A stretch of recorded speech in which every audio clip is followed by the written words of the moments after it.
सबको good morning. मैं आज एक बोरो गाना गाऊंगा, क्रिश्चियन गाना। तो आप लोग इस गाना को भी सुना होगा, तो फिर भी मैं इस गाना को आप लोगों के सामने गाऊंगा। फैदो जों फरबुनि खौसेयै अनजाग्रा खृष्टानफोर गोथार बिन्दोआव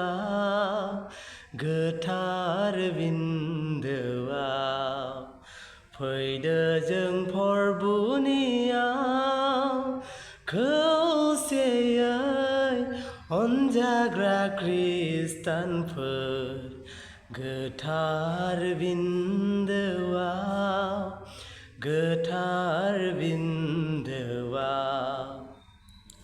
जोंनि गेजेराव फैदो फरबु, जोंनि गेजेराव नों फैदो, जोंनि गेजेराव फैदो फरबु, जोंनि गेजेराव नों फैदो, गोजोननाय जोंनो होदो, गोजोननाय जोंनो होदो।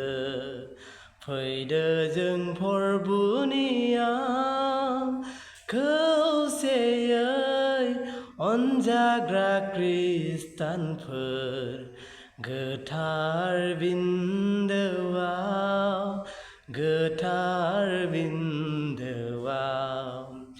गैया जोंहा नोंनो होनो, गथायो जों नोंनो मैखुनखौ, गैया जोंहा नोंनो होनो, गथायो जों नोंनो मैखुनखौ, अरायबो बाख्नायगोन, अरायबो बाख्नायगोन। फैदो जों फरबुनियाव खौसेयै अनजाग्रा खृष्टानफोर गोथार बिन्दोआव